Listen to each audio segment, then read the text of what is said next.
Welcome back to What Arty Noobs for General Disturbance. You're looking at an AMX ELC Biz. It's a tier 5 French light tank.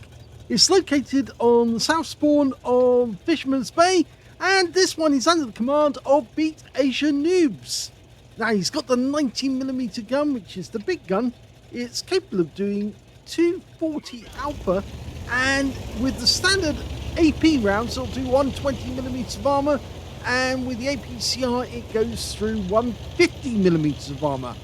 But it does have a rather long reload with the 90mm. As you can see here, the standard reload is actually 4.29 seconds, but beatasianoobs, actually it's not 4.9 seconds, I'm getting that wrong.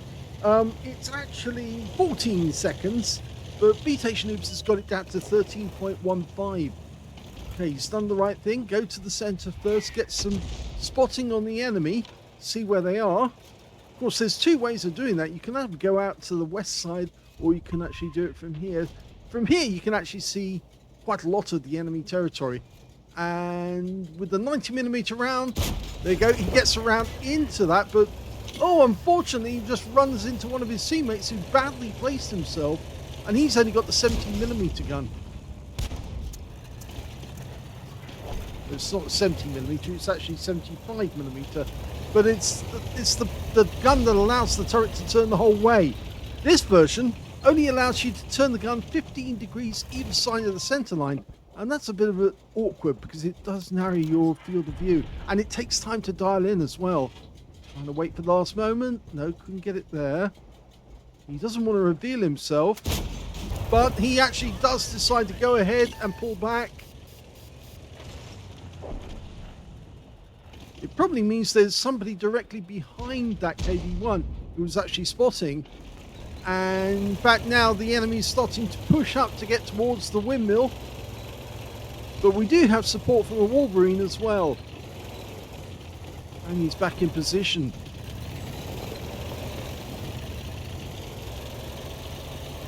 It would be difficult trying to get shots on those guys because they're actually down in a below the ridgeline, so he could actually he'd have to go over there to spot them. But our guys have got them in hand for the moment, so instead he's going to go over here and try and put some shells into the enemy tanks as they make their way through the town. Okay. Should be able to pen those two inside. In fact, one of our teammates, the other ELC, has actually moved up, and now he's being attacked by the Covenanter.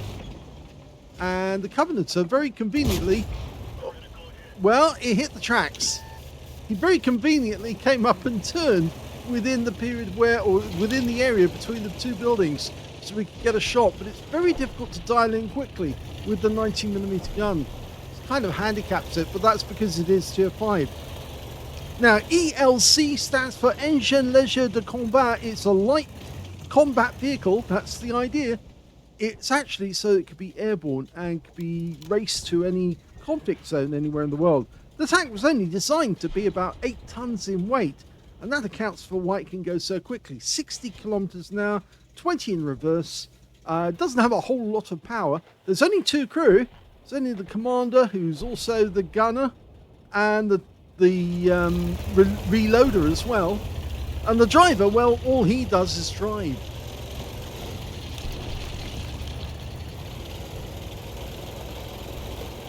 Can you get a shot here? Yeah.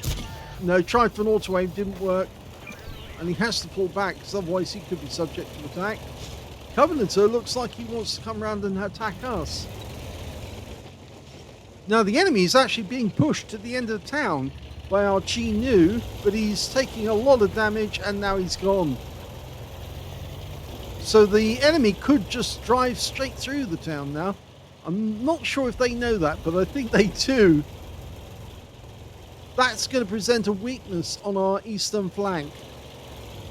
Wolverine's kind of taking up position so he can start sniping at the enemy as they go through the town.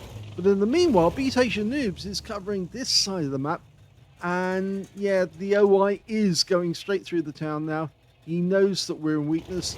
And I think that KV-1SA knows it too. Covenanters just hovering in the town. And the Wolverine just took some damage from one of the enemy tanks. And they went down to the Panzer KW-1.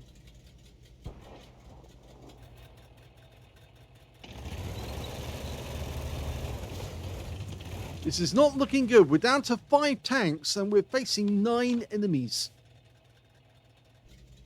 Can you get the Covenanter? Well, not when he's moving at that speed. It's not easy. It's a leading target because you have to dial in ahead.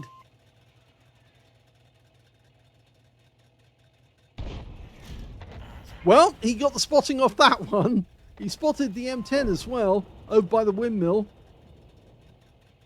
In fact, it's not showing the spotting. Now he's got a shot on a Type T-34. There's the Covenanter.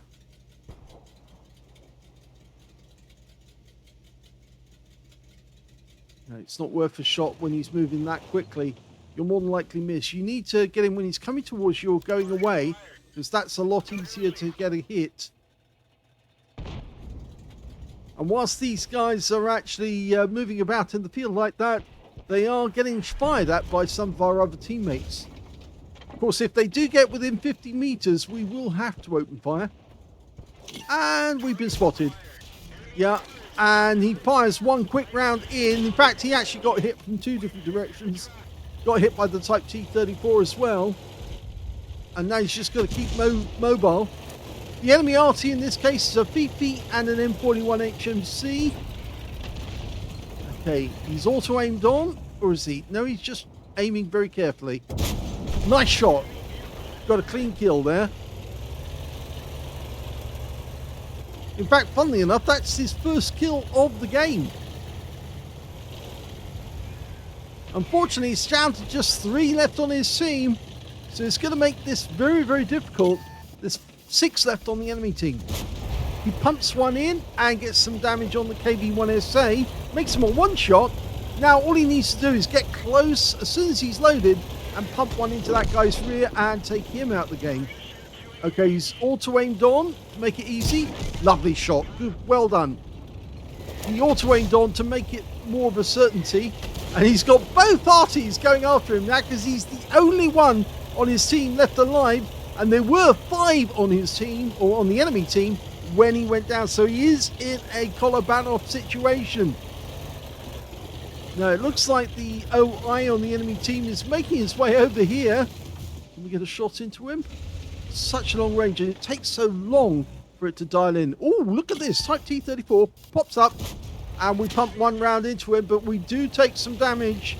But it's only 1 round. It's a 57mm as well. It's a low roll at that, and he's almost reloaded. He's loaded. Now, hello, yes. That's the beauty of a 90mm round. Just went straight through that Type T-34. It's got no armor of protection against the 90mm. Nothing will stop it, and he's out the game. So now it's 1 versus 3, and there's 2 Artys on the enemy team. We know the OI is coming up this end, and one of the Artys has just announced where he is. So he might as well go down there and kill them both. And that will just leave it 1-on-1. There's one of them. It's the M41. I'm not sure if that was the one that just fired. But there's the other. There's the Fifi. And I think he did fire. And we're dialing in. Go for the gun shield. Yes. He's an Arty player, so he knows that how to go for the gun shield. And the Fifi fails on his shotgun. We're almost loaded, and we can now do another shotgun and take him out of the game altogether. Oh, he tried it, and he went down. But we did get stunned by the M41. It's a near miss, but it wasn't close enough to do damage. It only did a bit of stun, and that's it. So now he's got the M41 to kill. Now, that guy's out in the open. But he's gone into a bush somewhere. We're still firing APCR, and that is expensive, but I suppose he wants the added penetration. There's the guy, and he actually came out of his bush, which is a bit of a bad decision, really, because now he's in the open, and we will put that round in, and nice big hit for 248, which is a high roll. Now we just need to finish him off. course, he gets the chance to run and hide. Oh, he's decided to stick around. Oh dear, that's not a good decision. And there's the kill shot to make it 1-on-1. And he's still got half his hit points as well. Now, the question is, where is that OI experimental?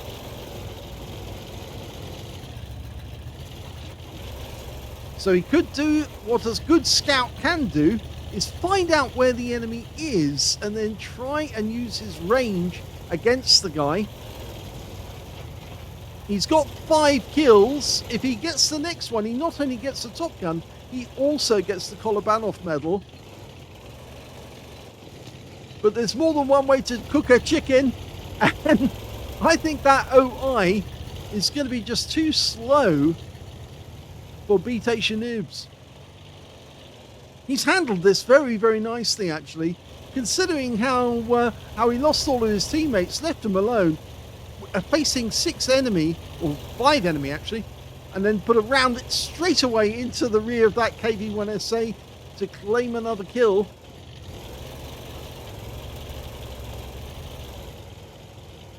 Okay, he's being very careful at the moment because he doesn't know if the OI experimental is in the tree line on the west side of the map. He could be up there looking, waiting for the moment to put a round into beatasianoobs the moment he goes into the cap area. Of course, the OI might also be on his way back to his own cap, to our cap area to start capping.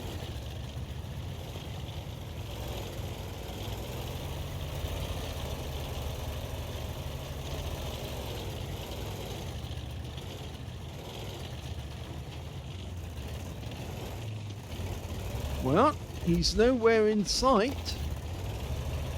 We've got 3 minutes, 10 seconds left on the clock.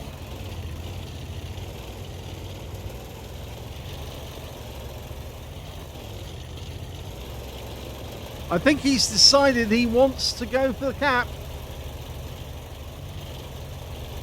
He can always sit right at the back of the cap and wait for the OI to appear. The OI can wipe him out with just 1 round if he's got the right gun. But it all depends on if the OI does come back. And of course, his sixth sense will tell him if the OI is looking at him. And if he is, then obviously he needs to depart the cap quickly and then start thinking about how he's going to find the OI and then deal with him. It'd be much nicer to try and get the kill, but you can't always choose to do that, especially if you're short on time and it's a 1-on-1. He has got only half his hit points left.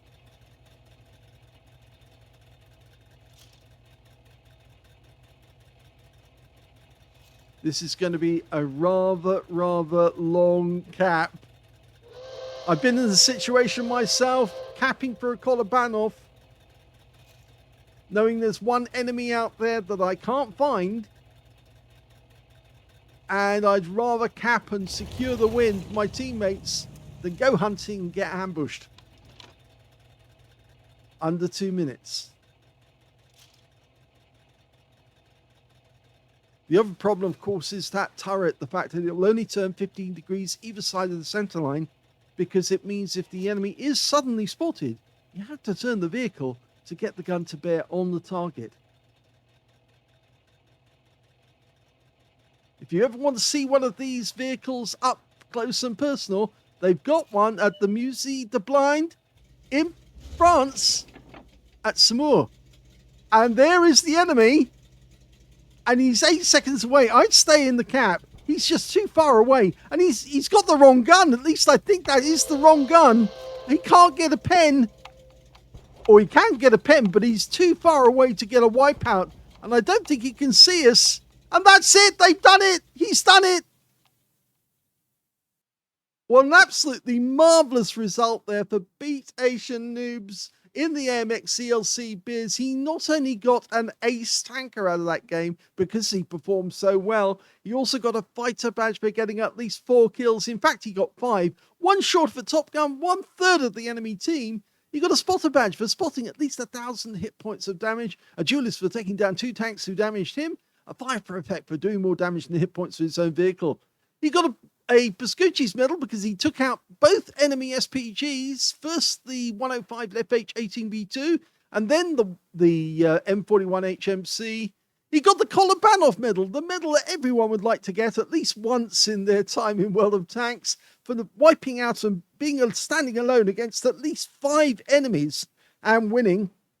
And he also got a high caliber for dealing the most damage in the game. And because he capped out, he got an Invader medal as well. Very well done. Look at the win rate, 19,438 super unicum and a lot more. That was very much worthwhile. Well done. If we look at the team scores, we can see that he got 2,177 hit points for damage. The second highest was the KV-1 on the enemy team, 2,128. And the third highest damage goes to the Type T-34. He was a little too arrogant in the way he drove straight at beatasianoobs, but beatasianoobs was ready with a 90mm. He held his position, blasted him right in the center, and of course he just blew up. And we can see that the guy that was still alive had 1,378 hit points of damage, but he couldn't see where beatasianoobs was. His view range wasn't enough. And so beatasianoobs was watching him advance on the cap because he knew that the AMX ELC was in the cap area because, of course, he was capping and the siren was going off, but he couldn't see him. And that's why he was popping his gun off all over the cap area, trying to get shots and failing. And that's why he didn't get hit and reset during the game. When it came to the kills, you can see the highest number of kills went to beatasianoobs as well. 5 kills to him, 3 kills to the OI Experimental, and then 2 kills to the M10 RBFM, the M41 HMC, and the Wolverine on his own team. And on the enemy team, their KV-1, their Type T-34, and their Fifi all got 2 kills as well. When it came to base XP, he can see he's the only one to get over 1,000. He got 1,271. And that means he's got the top in all 3 columns. Second highest was the M10 RBFM with 718. And the third highest was the KV-1 on the enemy team with 68, just beating our KV-222. He fired only 14 rounds in the entire game. That's an amazing bit in its own. You do get a large number of rounds. It's not as if you're shortage at all, but it is the fact that it does take long to reload. You get 44 rounds, 90mm rounds, but remember, it's the commander who's having to heave those rounds around in that tiny little cockpit, put them into the gun, and then to aim the gun. And he's also got to do the searching for the enemy and aiming at them. Yes, 13 rounds direct hit and 12 penetrations. So yes, the 90mm was doing its business, and there was only 1 shot that he actually missed, and I think that was because it was a bit too snatched at the time. 2,177 hit points, of which 434 were at more than 300 meters, so most of the damage was done fairly close range. 4 hits received from the enemy, 3 of those penetrated, 1 non-penetration, and 2 hits by way of splash damage. The AMX ELC doesn't carry much armor. In fact, the thickest armor on the vehicle is only 25mm. That's at the front of the hull, actually, not the front of the turret. The turret is only 20mm at the front. But it's very, very lightweight because, of course, it's got to be air transportable. So anything that touches your tank is more than likely going to go straight through. But the fact that he actually had 1 non-penetration, that shell probably hit the tracks, and that's why he survived it. But the other 3 that hit the actual hull itself, luckily for him, those ones were fairly low caliber, and that's why they didn't do a whole lot of damage. 5 enemy vehicles were spotted, 7 enemy vehicles damaged, 5 killed, and he got 1,052 hit points for spotting assist, and he got 100 cap points for actually capping out. On a free-to-play account, he actually made a loss of 75,866 credits, and the main reason for that was the fact that he was using a lot of premium ammo, but he wanted to make sure that every shell counted, and he did the job. Plus, of course, he also had to supply the consumables, and he did use 2 sets of consumables, which burnt up quite a lot of his credits. So even though he ended up costed him 75,000, it was still worthwhile for the fact that he got the medals he did. And 2,542 experience points out of this one as well. So 1 versus 5, 2k of damage, highest damage, highest kills and the highest base XP, and picking up all of those medals and a very high win rate. He must be very, very happy with this result. In fact, I'm certain he's happy because I saw some of the screenshots that he actually took during the game. He was very, very pleased with the result. And yes, he did do very well indeed. If you enjoyed that replay, please give this video a like. Do subscribe to our channel. Leave a little comment down below because it feeds the algorithm, and the algorithm loves to go nom nom nom. And thank you for watching.